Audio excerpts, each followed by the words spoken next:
Welcome everyone to CLI's Legal Generative AI Summit. I'm Michelle Marnie, the Executive Director of Innovation at King & Wood Mallesons, and I'll be your host today for this panel. I'd like to acknowledge on behalf of the Centre, the College of Law, myself and our amazing panel, the traditional custodians of the lands of all the places in which we meet for the summit today. We pay our respects to elders past and present, and we acknowledge all Aboriginal and Torres Strait Islander peoples joining this session. We also acknowledge and welcome all First Nations people from every country joining this session. This session is focused on experimentation. Is it the next collaborative legal practice? We seek to answer that today, and we'll be discussing it with a stellar panel. I'd like to introduce Gary Adler, Chief Digital Officer from Minter Ellison. Welcome, Gary. Thanks, Michelle. Danielle Emerson, Senior Legal Transformation Manager from Herbert Smith Freehills. Hello, Danny. Elliot White, Head of Innovation and Legal Tech Operations from Addershaw Goddard. Very early hello to you, Elliot. And Dominic Wooldridge, co-founder and CEO of LawPath. Hey, John. Excellent. Okay, let's get started. So, we're here to talk about experimentation, and so let's start at the beginning. And I'm keen to hear from our panel, what do you at your organisation, how do you think about experimentation? You know, what do you actually think is a methodology and how do you define it? So, Gary, do you want to start us on what is AI experimentation? Sure, Michelle. So we look at it in two ways. Firstly, and more popular, is the grassroots experimentation, right? So everyone from the CEO down, we are using our voices to constantly encourage our people to get their hands on any Gen AI tools, either those we've developed internally or those that are freely available online. Really, the only barrier to entry with the grassroots experimentation is someone's own curiosity. But we do have two important caveats. The first is never use client or firm confidential data, and we've got visual pop-ups other than policies that remind people of this. And the second, which is much more optimistic, is making sure that our people share their learnings, right? So we have a very busy and big teams channel which cuts across every part of the firm and geography, demographic, and the idea is, you know, whatever you're learning, go back and post it so we can share with each other. The second type of experimentation is the larger experiments. We're trying to keep the barriers to entry low on this still, and the idea is to still encourage open thinking. These are serviced through all parts of the firm, but they do require a lean canvas. For those who don't know, that's really just a simple one-page mini business case. And the idea is that helps with identifying resources for the experiment, funding if it's required, and then, of course, you know, the value that's going to be delivered or ROI if it's relevant. And sometimes it's actually not relevant. It's actually about just learning from the experiment. So that's how we look at it at Minters. And Jenny, for you at HSF, do you see it similarly or is it a different approach? Yeah, I mean, I'd say our standard approach is definitely to have quite a almost a formalized process where we have a hypothesis that we're trying to test. We generally would be looking for kind of quantitative and categorical data to measure success. I will admit, though, this is slightly different, I think, because we are at that really early stage. We're still kind of information gathering. And I think some of the points that Gary raised, we're kind of, we almost don't know what we don't know yet. So we can't really test the use cases until we identify them. So that's where this one probably slightly varies, but we would generally try to still put some formalized barriers around it where we can. And Elliot, just to run out the law firms before we get to Dom, similar for you, is it an area where you're still learning and do you see it also the same way or what's different for you? I think in a similar way. I think we are probably less structured than some people, which I think in this particular case isn't the worst thing. But I think structure is important to build out as you go along. So I can't disagree with that at all. I don't. I think for us, this is a thing that we're going to have to keep experimenting beyond the first 6 months anyway, right? So the first things that we were doing is just not rule anything out. Let's not have any preconceptions, which I think can happen really easily with some of this technology we've been looking at. So we were very quick to find things in the market, experiment as a team with those. And then I think, as Gary was saying, we were kind of doing something similar where we figured out whether people wanted to volunteer from a working group perspective and then help us actually experiment and test the technologies that we're sort of trialing or proof of concepting in. So I guess there is some structure actually when I talk about this. But anyway, that's kind of what we had them doing. And that's kind of helped us learn a lot from a use case perspective. I don't think we could have set out what those use cases were. So this has been very much a, let's just have at it, give it a go, see what we learn. And that's really going to inform decisions for us down the line. Yes, when you talk to law firms, we're all focused on ROI and, why are we doing it and, can we prove it? But we're really in this stage of, what is this? Dom, is it similar for you? How do you describe, or is your experimentation similar to us? Or we are probably following on from Elliot, relatively unstructured in the way that we especially were experimenting with Gen AI. I think the structure that came into it was just about making what I kind of call the space or the time for people to actually go away and do it. We know, I'm sure everyone shares this, but everyone's focused on their BAU, their day-to-day, and experimenting on something that's outside of that, you need to go and make that space. So we very much put in a structure around the time, but actually how people went about experimentation, especially at the early stages, was very unstructured. We felt that the gold nuggets would come out of areas that we didn't really prescribe. I think the only the last part of structure that we liked to keep was we always partnered non-technical people with technical people. So within our business, we made sure that the lawyers were partnered with the developers, and that just allowed for the kind of technical know-how to be attached to the subject matter experts. And for us, that was a really good combination of how to get the experimentations going. And then for those of us who record time in 6-minute units, can I just ask a follow-up question? Are people recording time to a magic matter number whilst they're doing your experiments? Gary, for you? We do have an option to record time, but I think so many people are doing off their own back because they are so passionate about it. Yeah. Jenny? Yes, but actually we're finding some people are using this where they would generally record their time elsewhere. So we're not, this doesn't have to trump what they might be doing already. And Elliot? Yeah, ours are a bit of a mixture. We do have like an innovation time code, which is kind of under a strategic area for the firm. So people have used that, but I think it's still a bit of a mixed bag in terms of the different places they've been kind of testing this out, to be fair. And that's different from other experimentation. That's why I want to talk a bit more about this in our next question, which is, typically when you're doing an experiment, lawyers will ask you for a MAD number, like where can I record my time, but this does feel different. So I want to lead into why is experimentation more relevant? Why are we using it more here, or why is it being more effective? Elliot, can you tell me a bit about what you've learned through experimentation, I guess, and why is it so important for you?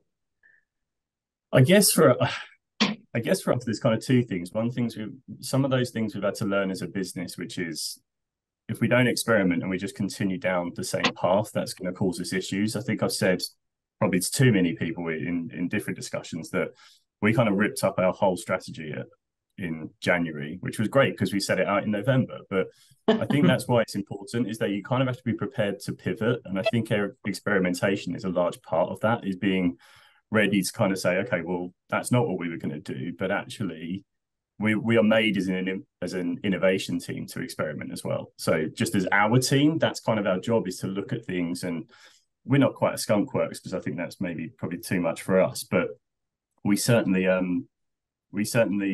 need to do that first and then push that experimentation forward within the firm.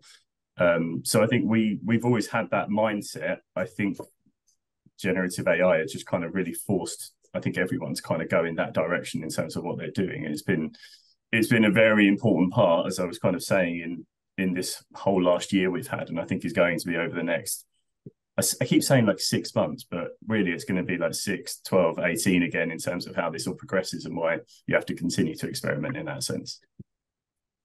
And Dom, for you, is this different? Is Gen AI different for experimentation? Very much so. I think that that kind of Gen AI kind of came out like a freight train and kind of hit the legal industry, and everyone realized that we need to be doing things here. So similar to Elliot, we changed our strategy. And we allocated full-time resources over to just work on POCs or proof of concepts for what we wanted to build. so that we could quickly get up to speed. And I think what we've found is things are moving so quickly that you do need to allocate quite a bit of time to make sure that you're doing it. And I think the other thing to note is that, not to get too excited, but the possibilities here are kind of infinite, right? So like there is so much unknown and it's changing so fast. And so this has been very different to experimenting or doing proof of concepts on previous software that we've built, because it's just so big. But I think the first point, in which I'm sure everyone on a kind of the panel realized, was that it's going to have such a material change to the industry that we had to jump on it quickly and do something. Yeah. Gary, when you talked about experimentation, you used the word learning, I think, a couple of times. How are you getting people to share that learning? Is that why it's important for AI? Why do you think it's really important? Well, I think it's important because this is, as the other panel members have said, this is genuinely different. Dom talked about some of the opportunities and the possibilities, but the threats to our industry are significant, right? So my view is, if we're not experimenting now, be ready to become irrelevant over time. We know this is one of the fastest and most exponential technological changes we've seen hit legal, which has historically been slow to adapt. Everyone's onto it. It is going to have a profound impact. And I think, the models are changing all the time. It's almost impossible to keep on top of what's being released in the market. So, the idea of experimenting constantly, frequently is a must. I don't think it's a nice to have. And if we think about it through the lens, of each other, we're competitors, plus in-house teams, plus legal tech players like yourself, Dom, this technology is going to reduce the cost and increase the speed of legal delivery. It's simple as that, right? And if you're lagging, you'll really need to consider how you remain genuinely relevant and competitive in the long term. So your view is, Gary, the market will move quickly? We're seeing it already. Yeah, indeed. Yep. And Danny, I know HSF have got an experimentation model that's quite scientific. Do you think that helped you when you moved to Gen AI? Like, has that been applied? Do you think that's a good practice? How's that fit together? Oh, like I said, it is quite different because this is general purpose technology. It's kind of like, how do you use this? Much like when the internet came about, like the boom took quite a while, really. And so that's the stage we're really at with Gen AI. We're not even sure what we can do with it yet. So while I'm a big fan of the scientific process, and I will always love that, the inner science student in me, I think we have had to kind of put the rule book aside slightly in this case, but obviously keep those some of those foundational aspects, because you also don't want this so freewheeling that you learn nothing and you gain nothing from it. So I think being able to make sure that you're actually capturing everything and you're able to build on that, because at some point we are going to move to the next stage of our experimentation that I think will be back to those scientific roots a little bit more. As one of those people who love those scientific roots, I'm all in on that. Can I ask you why I have you, Danny? Is it hard to get people? I mean, I asked the time recording question because I was sort of leading to this, which is it hard to get volunteers? Are people feeling like FOMO and I want to be involved, or skeptical and this is a waste of my time? How are you seeing it? Certainly for us, I think we're quite lucky and there's a lot of keen beans. And in fact, I think part of the reason we couldn't wait too long is because people were already using generative AI under the firm policy, of course. And so, like I said, if you want to collect those learnings, actually kind of wrap your arms around it, know what's going on, you do then have to add that layer of experimentation. So participation so far, definitely not a problem. A lot of people are very keen. Does everyone know how to get the most out of it? Probably not yet, but participation certainly not a problem. Excellent. And Gary, for Minters? Look, it's very high across the firm. It's now a significant part of both our client delivery and internal product strategies. Just like Elliot, we had to refresh and renew based on what happened with the release of ChatGPT. We know there's so much more to it now. And so, based on this leading edge posture that we've decided to take, experiments and funding are well underway across all parts of the firm. We have examples in the back office, the middle office and the front office, and it's not difficult to get people involved for a change. I think this, to many tech leaders, has been a gift for change management. Yeah, it's unusual, isn't it? And Dom, you spoke earlier about experimentation helps create space in a busy day. Is that working for you? And does it create the space for people? And are they volunteering and jumping in?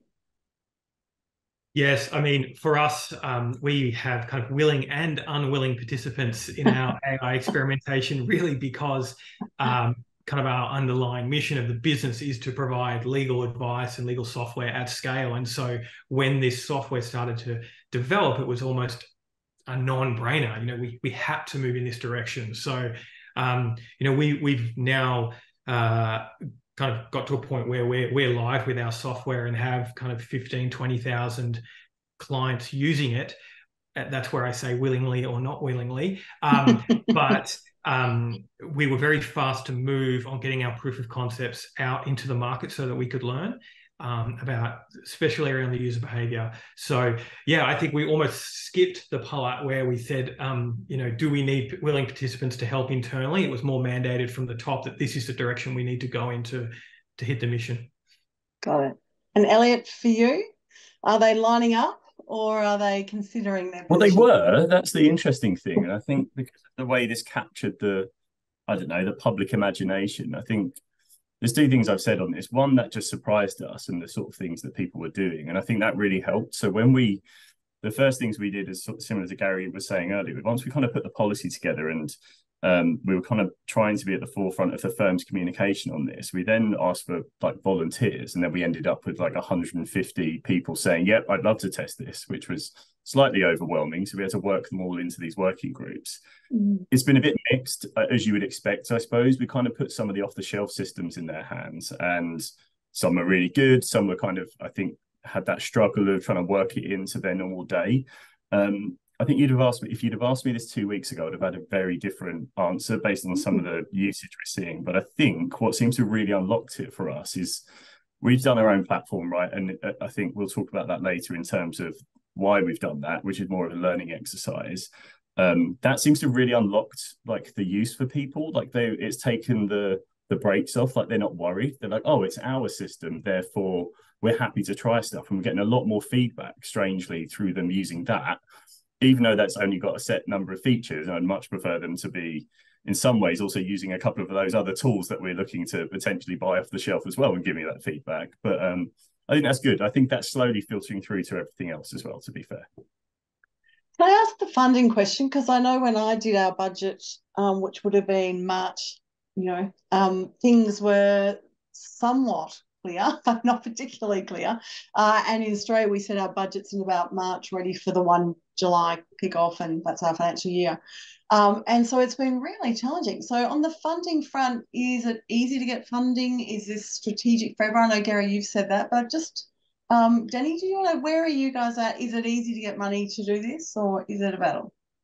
I mean, look, there was already a lot of work happening, certainly for us in the data and knowledge space, and this is an extension of that. It's not really completely new. The technology is, but not, I guess, what you're trying to achieve with it. So in some ways, there was already a work in progress, and like everyone else has said, you completely changed your strategy and had to go in a new direction. So in some ways, no, but I think there is a bit of, we don't know how big it's going to be yet. I won't name things, but some of the very big providers out there, their fee models are quite high. So I think the experimentation bit's not too hard. It's what the funding might look like for the next stage that I think might be interesting, but I'll let the others comment on that. And for you, Gary, for scaling, I guess? Look, I think a budget's a budget. So, you know, it's there to sort of provide guidance for the year ahead. And of course, we try our best to stick and stay within the budget. But when there is a use case that comes up that you know couldn't have been considered at the time of budget because this tech is moving so fast, we would typically, as I said, use a lean canvas initially to build out through the experiment. If the experiment becomes more fulsome and we want to build something out, then a business case will go to the executive for approval outside of budget. Yeah. And is that the same for you, Dom and Elliot? Do you have a similar process? Yeah, very similar process. I mean, initial budget for proof of concept. For us, we're a little bit different to the other panelists in that we're actually building software to then put on our platform for our clients. So initial proof of concept to see if we could get something up and used and get feedback. And then I think the results were relatively self-fulfilling, so that the board was like, yep, let's reallocate funds in this direction as things change. And even we've just cut our next quarter budgets, and again, we're reallocating funds from other pieces of other features that we were going to build into the AI area of the business. Yeah, I think, look, for us, I think when I said earlier, when we ripped up the strategy, that also meant we ripped up the budget, because our budget gets planned in December, which is the worst timing for something like this. We are relatively lucky, though, that as a team, we have like an innovation pot of money. So what we've really been able to do with that is kind of reallocate that pot. And I think, as we were saying earlier, you kind of, I guess, replan what's going to be BAU or other areas that you were going to look at, and that kind of changed. All we really did was funnel that budget kind of towards these different proof of concepts that we've paid for, some of those that we think that go beyond the trials that make sense. And we've always wanted to do that. So if there's any bit of technology that we ever look at as a firm, I always want to move to, in some ways, doing a paid for proof of concept, so everyone's got some skin in the game, and we can learn the most from it. So we're always putting it in our lawyers' hands first. So we were able to use that pot and, I guess, repurpose it for some of this. Right. Okay. There are some questions coming through. I'm just going to do a couple more, and then I'm going to go to the questions. So I'll integrate them in. But I think just before I go to the questions, the audience question, I just want to ask each of you, what type of experience are you actually running, and what are you learning? There's sort of a couple of questions there around how you're drawing out the learnings that have come through from the audience, and a bit around, have you done experience around redlining or document reviewing with your lawyers? So perhaps starting with you, Dom, what kind of learning are you pulling out, and what kind of experiments are you running? Yeah, so I mean, the first kind of areas that we wanted to focus on was document review and document drafting. So getting those two features live was really important for us. So the first experiment we did, which was which model are we going to use? We ultimately made the decision that we wanted to be model agnostic. So we're actually using two models. We're using GPT 3.5 Turbo for drafting, and we're using Claude 2 for review, because we found that the different models have different pros and cons. Some of them abide by our guardrails a little better than others, which is very important in some areas. So that was one of the very first learnings or experiments that we did. How we actually did the experiments was we had the same prompts going into different models, and then we actually had a legal team reviewing the outputs. And we did that over a couple of 100,000 API calls, and kind of got to a point where we're very comfortable now on which model gives the best response. But I think as these models shift so quickly, having a model agnostic, or at least the ability to go model agnostic, is really important. The other kind of big experiment that we did was in context learning. So what we found is it's all about prompt engineering. So the harder you work on the prompts, the more context that you give it, the better your output will be, specifically around the document review. And GPT 3.5 has a 16K context window, which means you can put into about a 20-page document before it starts struggling, whereas Claude has 100K, so you can do big document. So I think that was one of the first learnings. And then the in-context learning, the way that we found it works best is we've kind of built up our database with all of our user behavior, with all of our precedents, with legislation, with everything. We find that we take the prompt, we go to the database, we pull out the information we need, and we combine it together, and then do the API call to the underlying model. And that gives us the best outcome. So I think it was more, probably at the beginning, it was more the technical experimentations that we wanted to use, which software, that type of thing. And actually, I'll stop there because I'll probably get a little bit too nerdy if I go any further. But yeah. You don't scare us. Elliot, for you, what kind of experience? There's a good question here about how are you gathering the learning, and if you can pick that up as well. Is there ways that when you are experimenting, you're actually picking it up? Yeah, I guess So there's our own, again, team experimentation, I suppose. So as we use this software, the first things I think, as Dom was saying there, we looked at review, then we realized that it was good for bulk review, then we realized actually extraction, depending on what the technology is, works quite well, and then drafting were kind of, let's say those are the 4 key areas for us, and then you build out the individual use cases for the lawyers of how they would use those things. So we did that piece and understood that as a team, and then we've kind of put that into the lawyers' hands and saying, look, can you think about these things as you're doing it?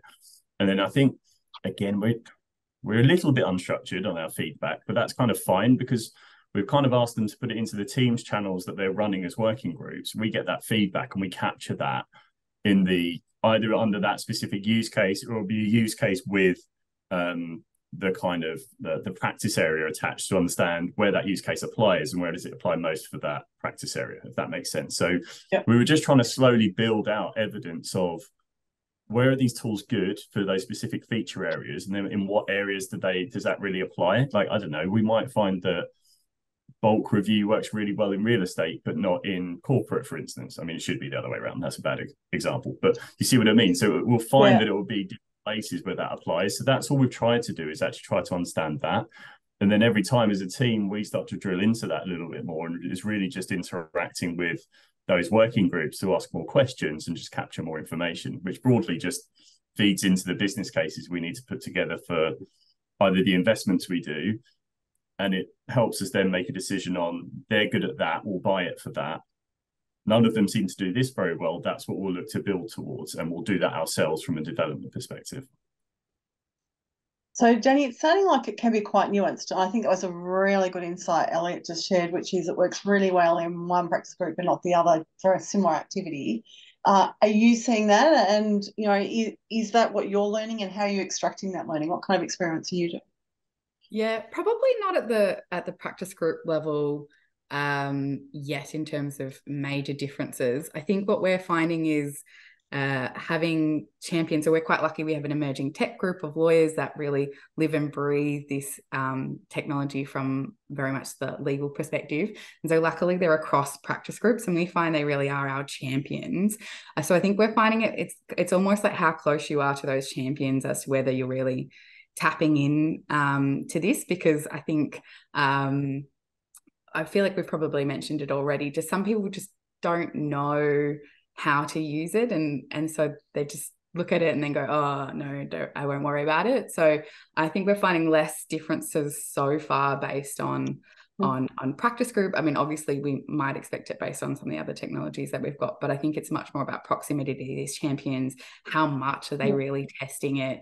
I think that's probably what we're seeing a bit more at the moment. And that, you know, kind of really varies. It's not just, I guess, task work as well. Like, we're quite interested in, you know, how, you know, they might use it to better explain concepts, because simple language is really important to us. You know, idea generation. It's not just, oh, here are these crappy kind of legal tasks. How can it help with that?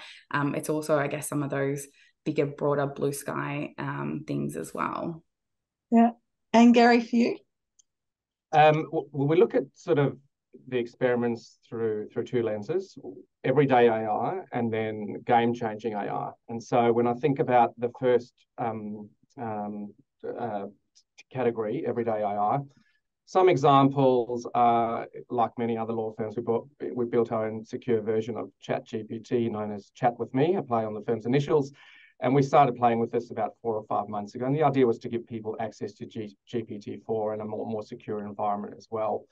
And then, you know, another one of the everyday experiments, we're one of the few firms around the globe who are lucky enough to be on the Microsoft Copilot preview. So we've been experimenting for the last couple of months with that. And the idea is then to use that to capture data insights from every pocket of the firm. It's not just the legal parts of the firm, but it's actually how is this driving productivity in perhaps finance, certainly in IT and other areas of the firm. And then when I think about the game-changing AI taxonomy, we're looking at much more extensive experiments, and we're trying to understand if they lead to genuine productivity outcomes. And the idea is, just like the name suggests, these will be game-changing for both our firm and our clients. in terms of what we're learning, it's everything from basic to complex prompt engineering, how to use Gen AI for everyday tasks, not just complex tasks, with a focus on enhancing productivity consistently across areas of the firm. And then, at a more complex level, understanding how to apply different large language models to different parts of legal advice and how it might be, most efficient to use a particular model for generating particular types of legal advice.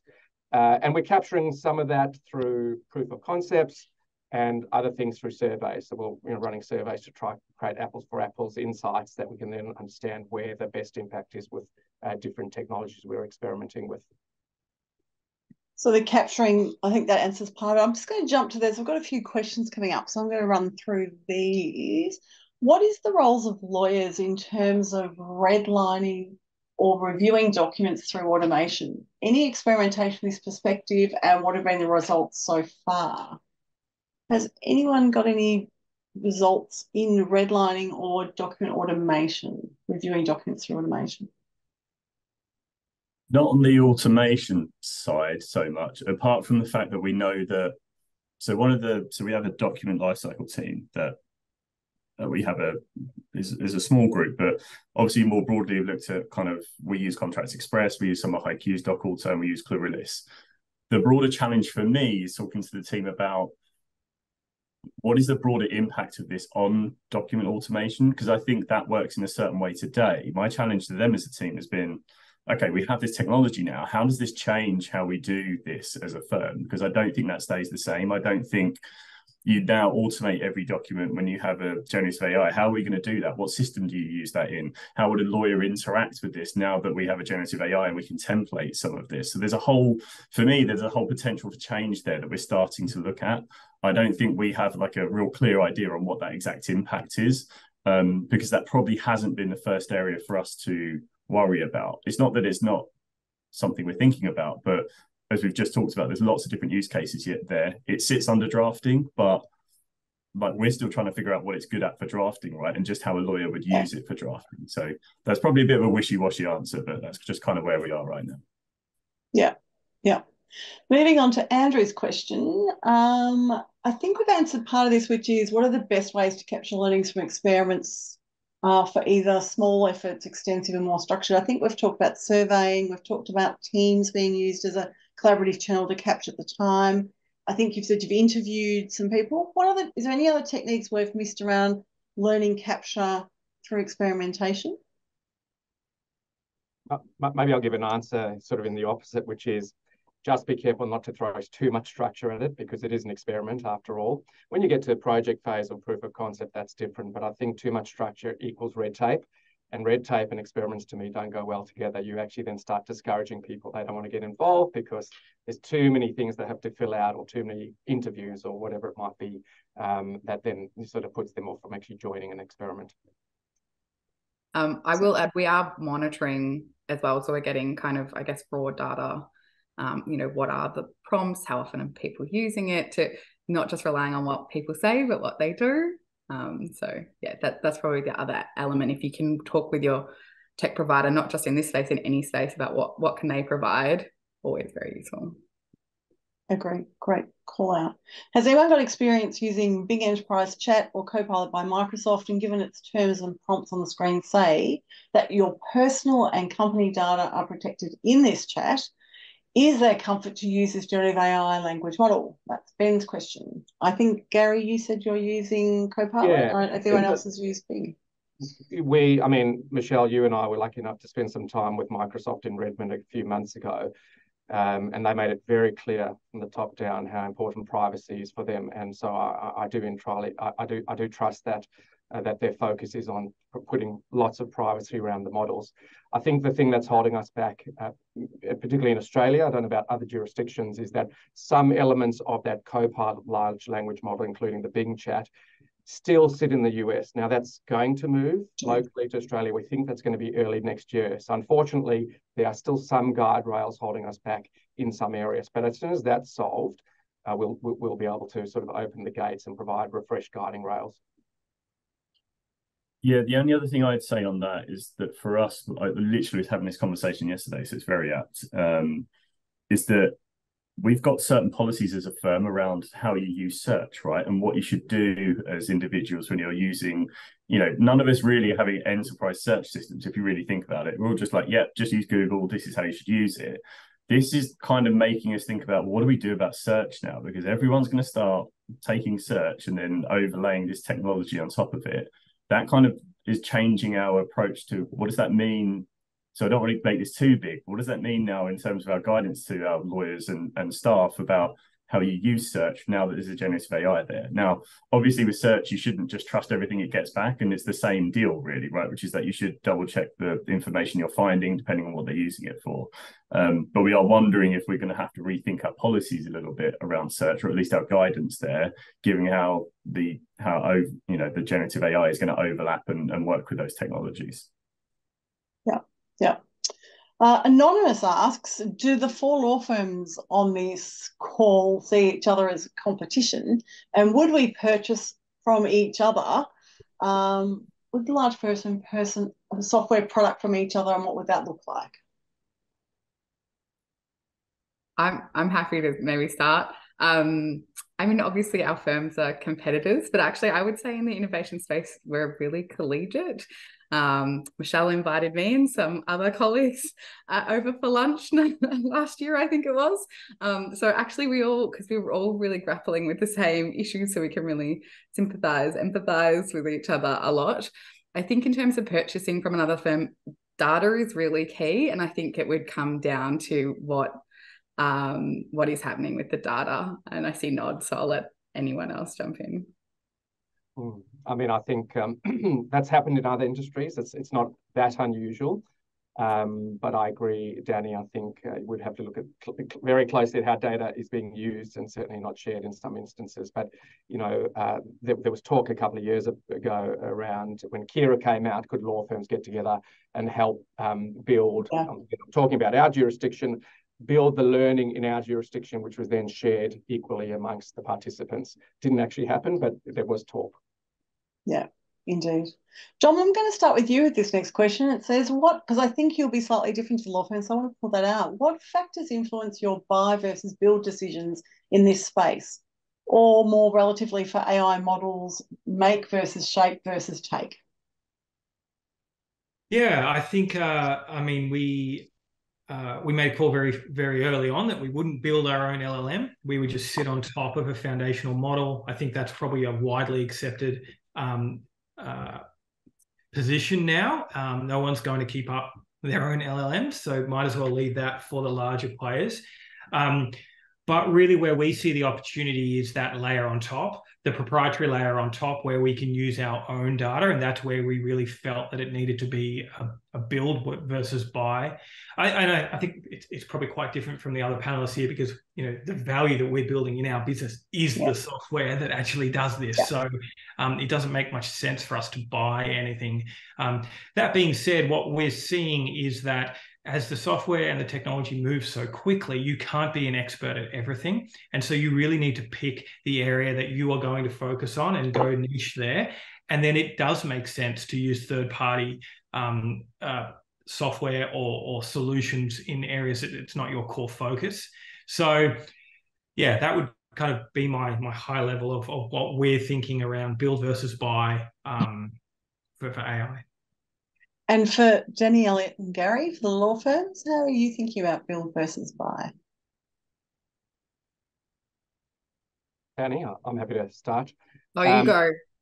Yeah, it's interesting because one of the EA principles in our digital strategy, and it's been there for as long as I've been at this firm, is always buy over build, because we're not a large software development shop. Law firms aren't, right? You do some bespoke development, but generally you focus on configuration rather than customization.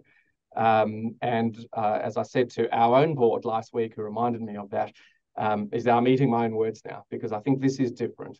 There is an opportunity in some instances to do some building on top of existing models, or build your own models, again, to create some differentiation in the market. Elliot and Jenny, your view? I can go very quickly if you like. For us, you have to have two approaches to this. I think we are going to buy stuff. We are buying stuff. So we're We've tested co-counsel for a number of months now. We are going to buy licenses for that. We see specific use cases that applies to. We've been testing another one called Spellbook. We are buying licenses for that as well, because again, that works for the lawyers. And then on the build side, all we're really doing then, after we're testing these different off-the-shelf technologies, is then thinking, well, where are the gaps? And then our build strategy has been, okay, for us as a firm, and this probably answers that other question earlier around, would we buy from each other? I think the challenge is, whenever you buy any of us buy technology, we're always kind of like, well, but our lawyers work this way, so we need it to be slightly configurable. And I don't think any law firm is really set up when they build something to really have configured it or set it up well enough to make that many changes. So that build piece for us, very much so, again, because you learn as we build. My developers learn. We've only got a small team, similar to Gary, not going to have a massive team, but that's important. They need to learn, and we need to find those specific use cases that we need to build for, and then we can kind of find those unique areas that are useful for us as a firm, and maybe they're services that we sell or they're things that power the way our lawyers work. Jenny? Oh, I don't feel like I really have that much to add. I mean, what Gary said before probably resonates the most. We definitely do err on the side of buy. The big question that always gets asked is, how do you maintain this? Maintenance is a huge thing that's really often overlooked when it comes to these things. You can build it in the first place, but what happens later? Look, I think we're still figuring it out with this. I mean, I think we can't ever have something just purely off the shelf, but we're still figuring it out, I would say. Yeah, early days. Sorry, John. Jumping quickly, I think just reflecting on that question, a lot of the time we've spent internally building is actually getting our data in the right spot. So we've had to build a lot. That is something that most businesses will have different setups on how their databases and how their data is actually structured. And so we've spent a lot of time building that to make sure that the models and whatever we buy plugs in correctly. Yeah, data integration critical. So Anonymous asks, apart from ChatGPT, what are you experimenting with? I think we've covered Copilot, Spellbook, Co-Counsel. What else have we talked about, and what else are we experimenting with? I mean, we're playing with other models that are out there, and just trying again to sort of see how they might fit into the different use cases, rather than just looking at the OpenAI model or very specific models, other than the products that have been mentioned, which I know are sort of hot out there in the legal market at the moment. Yeah, I think that's the important bit here, is the models. I think as we all kind of go on this journey, I think the models bit is going to become really important for people to understand, because we're all just using the ones that are available to us now. I think we're going to need to figure out which models are good for which use case and whether they are cost effective in those use cases. So we're all using OpenAI at the moment, and really this could be a separate conversation. I'd love to understand what you guys are doing with Claude 2, because I think that's really interesting. But I think open source models, what they might be able to do for certain use cases, is going to be important. So I think I can't answer that perfectly at the moment, but there are so many different things we need to look at from a model perspective about what they do well and where they do it well and why they should be applied to each use case in all of our firms, really. And cost optimization, I would add there. There's a huge difference in the cost between each of the models on the market. So for high value activities, you might wish to spend more than on perhaps high volume activities. Indeed. I have to just congratulate our audience. We need generative AI to answer these questions. They're coming in thicker than I can get them answered. So I'll have to cull them. We've only got 15 minutes left, so I will do my best, and thank you for asking. Keep asking them. I'm just culling through as fast as I can. Short answer. Hello, everyone. What's your idea on using predictive analysis in the legal sector to enhance decision making? Does anyone have a view on that? Yeah, I'm happy to jump in. I mean, predictive analytics is actually something we've already been looking at for quite some time, particularly in the dispute space. Feel free to talk to our partner, Alex Oddie, if you'd like to know more. So it's something we're definitely already very, very interested in. Obviously, still early days in terms of how generative AI will play a part in that. Excellent. So I think everyone's saying yes to that. I think we're positive on that. Okay, moving on. Anonymous asks, how are you bringing on board those who are reluctant or thinking about, Mario O'Connell said this morning, don't have their house in order yet? I mean, we part of our guiding principles is to make sure that we're not leaving anyone behind. So of course you've got those who are always excited and willing to experiment, and then you've got sort of the middle who you need a still slight tip, and then you've got those who are genuinely scared. And so we are using the notion of reverse digital mentoring. So not a new idea, but certainly tends to work well in law firms, and it gives people the opportunity in a quiet space who are nervous about the technology, just one-to-one interactions to ask any question whatsoever. And then just gently feeding more and building. We've also got a dedicated digital academy, which not surprisingly now has more and more generative AI content. And we start with the lowest common denominator. So this is not about starting with very complex content. It's building the 101 sessions and then building up from there, and people can move to the next level of content when they're ready. Excellent. You want to add anything, or am I moving to Jason's question? The only thing I would say on that is helping with the prompting. We've done a session which seems to be quite helpful, a series of prompts like a pro sessions. So that's kind of getting them upskilled in understanding what's good, what's bad, what to be aware of. So I think helping them understand prompting is probably one of the biggest things that I think is unlocking that for them. Yeah. And Dom? Yeah, I mean, very similar to that point. I think that almost a prediction for the future is that the software that will be the most successful will be ones that lawyers or clients are using where they don't even know that the AI is actually doing something behind the scenes. I mean, the feedback that we're getting from clients is the most positive feedback is when it's proactive and they didn't really have to think of the prompt. They didn't have to take a reactionary action. It just did it for them on their behalf. So I really think that once Microsoft Copilot's out there and being used a lot, you won't even know behind the scenes what's going on. You'll just be getting the benefits of AI. I would just add really quickly, I've been really surprised at how law students have been more skeptical than most people in our firm, and that has really surprised me. So if any students are on this, perhaps it's because you're not doing the work yet, I'm not sure, but the skepticism of the students has really, really surprised me. So I just thought I'd call that out, and just nodding, so that makes me slightly comforted. So yeah, any students perhaps maybe have a think about how this might be an opportunity for you.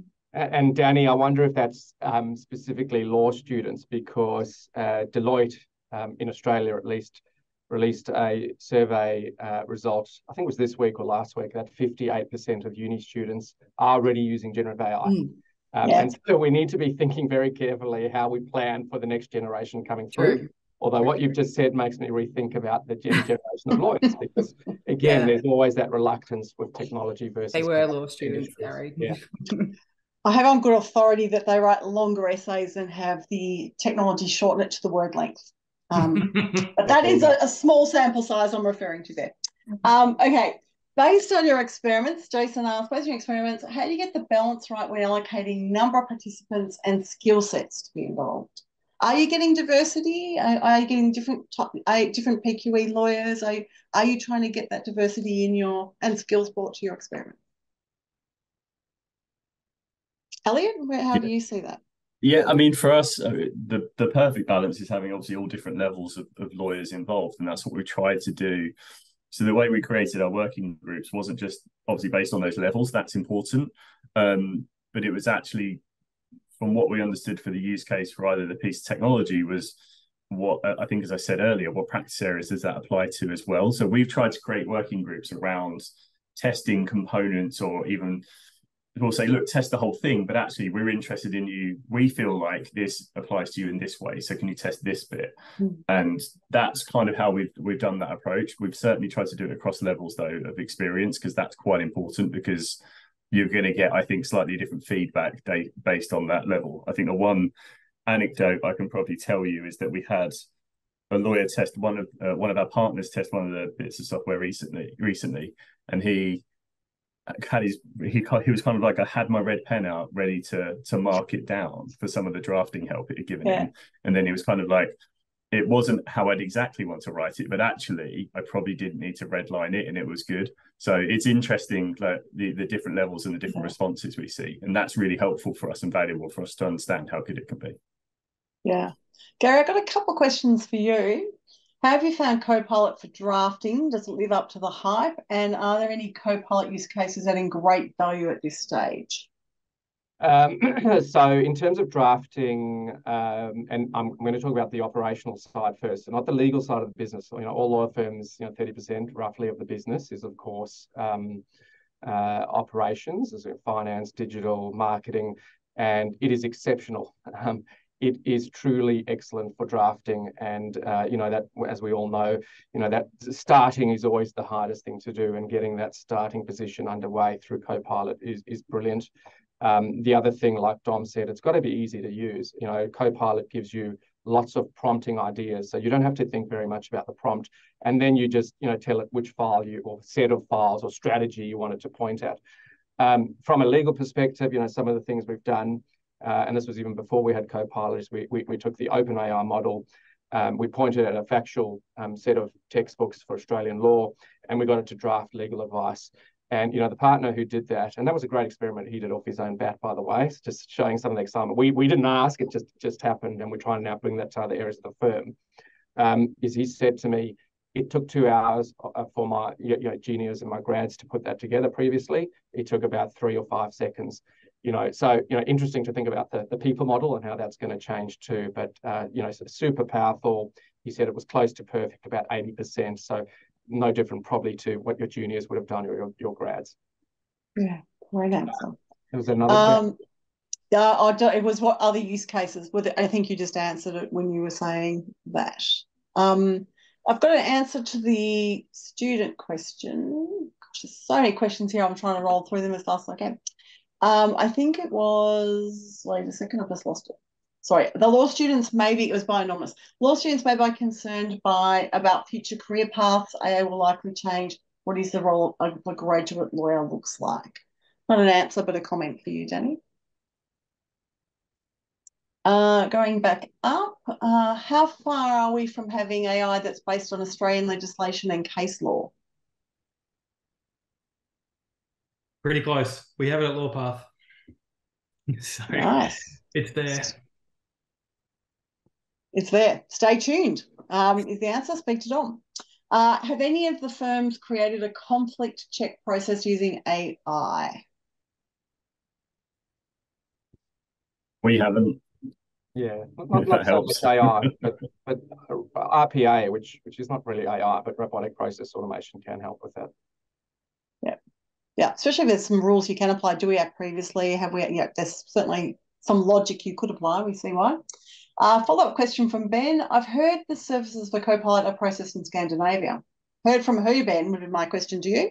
But are there some privacy law and GPDB clashes? I would think so, Ben, but I don't know whether anyone on the call knows about Scandinavia impact for Copilot. Yeah, I haven't heard that, but would love to know your source. Fiona asks, what appetite is there for attending training from the participants in your experiments? Any tips on getting busy time-billing lawyers to attend training to enable them to get the most out of the tools while it's still an experiment? So this question is about, are they getting some upskilling before experimentation so that while they're experimenting, they can get the most out of it? Dom, do you guys do something around that before you start, or what's your process? We do at a very high level. We trained all of our lawyers on the playground that OpenAI provides, so that they could have some initial access to start experimenting. I think also what we found was that things pop up. So pairing or partnering them with more technical people in the experimentation stage was really important for us. Yeah. Gary, Elliot, or Danny, anything to add to that? It's probably similar to what I said.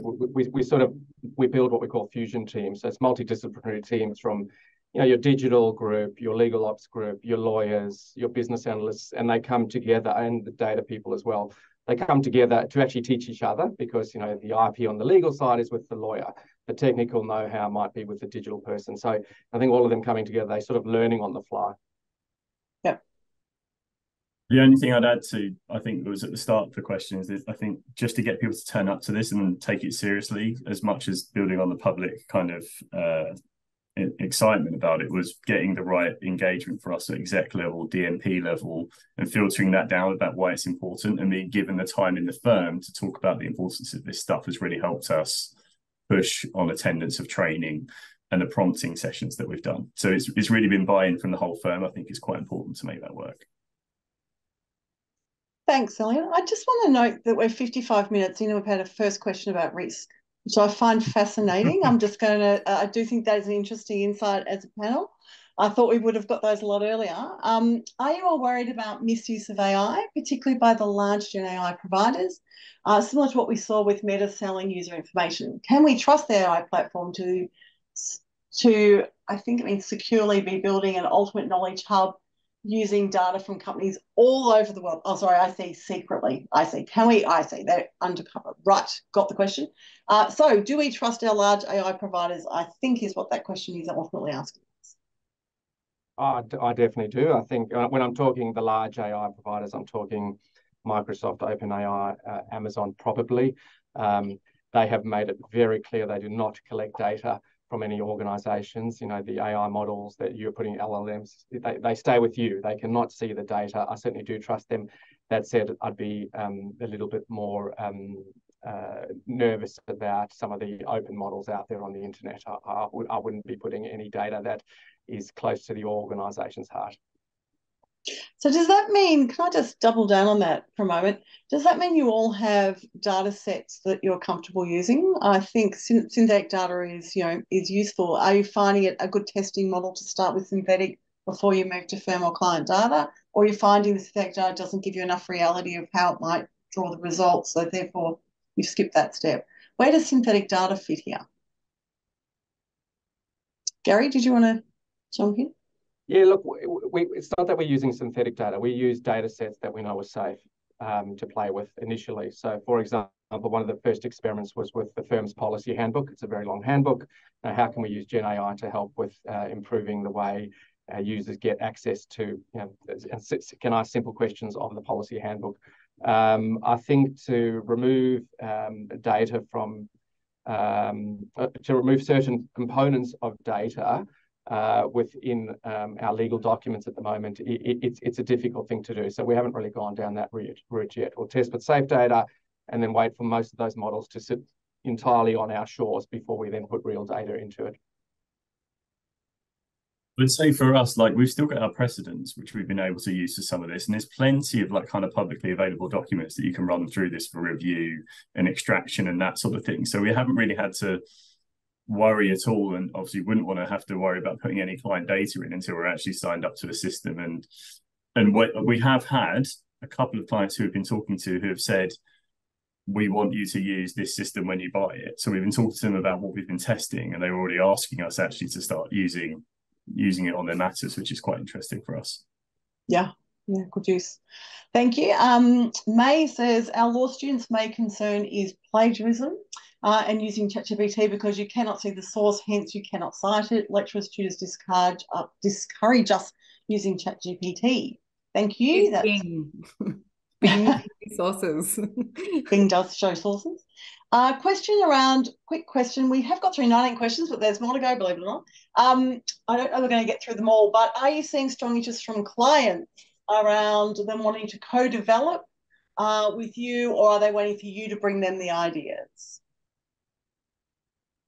For us, it's been I wouldn't say just bring them the ideas. I think there's a general challenge across, our clients at the moment, which is they're asking us just to help them understand how this technology is working and how it can be used. So I think it starts off with, what do you know? How are you using it? What do you think is interesting about it? And then those discussions turn into subsequent meetings where we start to talk about, actually, it could be used here, and we could potentially use it for some of this work we've done for you previously. So we haven't had them want to partner in a sense of, we've got an idea to use this. It's normally, how could we eventually work together, or how could you use it on our work? And do you have ideas for that? It's slightly flipped to us, I think.